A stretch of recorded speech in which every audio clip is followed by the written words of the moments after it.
begin to have conversations that help our friends, our kids, the people that we're ministering to, that help parents that we're working with, how can we start to have conversations with them about honoring their body and using this type of language versus, what you're talking about before, the sort of negative language that we've been using?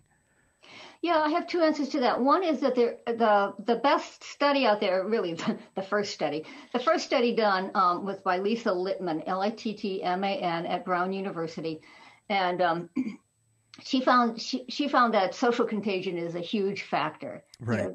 The peer group.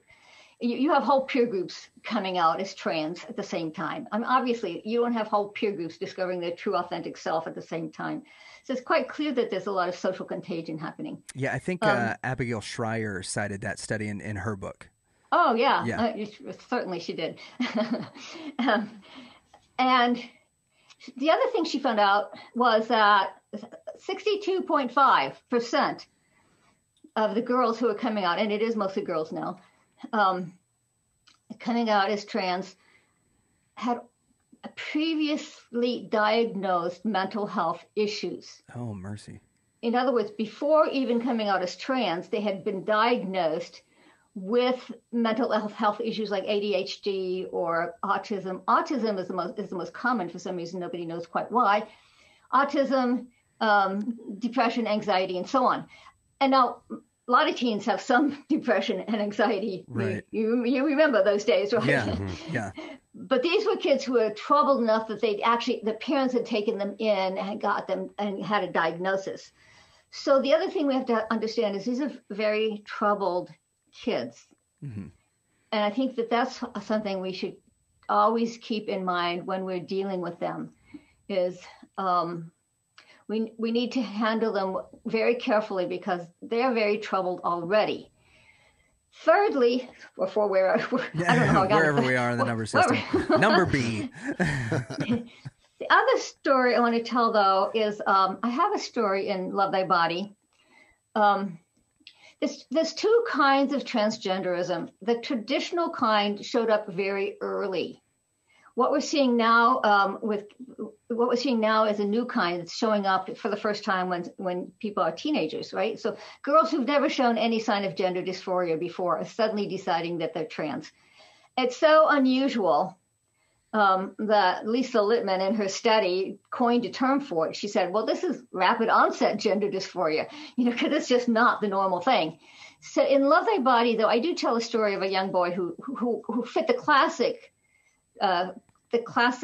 pattern for gender dysphoria, in that it showed up before he was even walking. Oh wow! It showed up that he was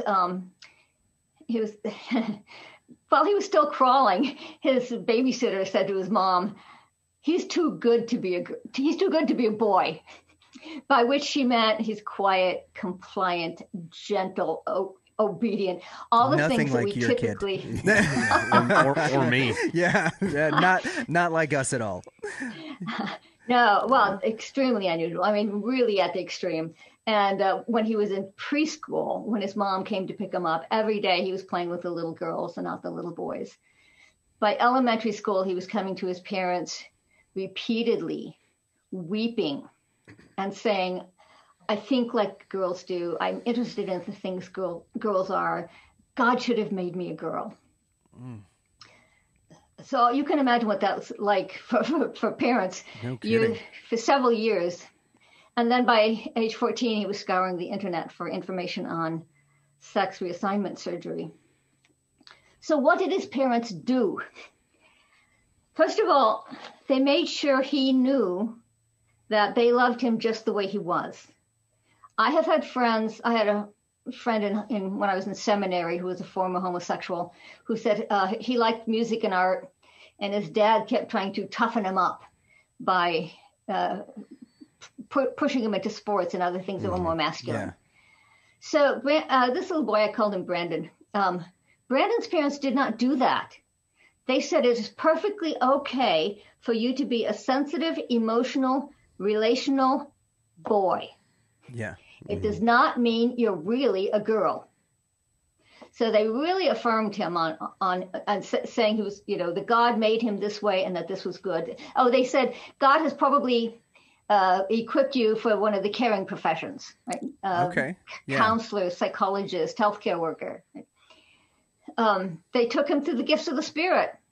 The gifts of the Spirit are not divided by sex. Right.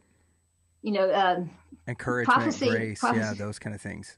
Yeah. Well, prophecy and teaching are not masculine, right, as we might expect, and mercy and service are not feminine, as we might think. They even took him through things like the Myers-Briggs personality test, if you guys are familiar with that.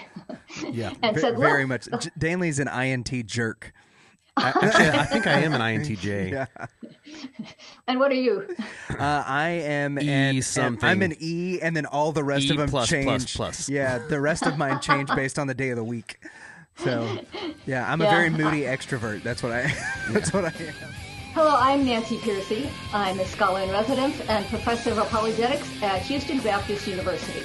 And here's why you should never listen to the Reverend and Reprobate show ever.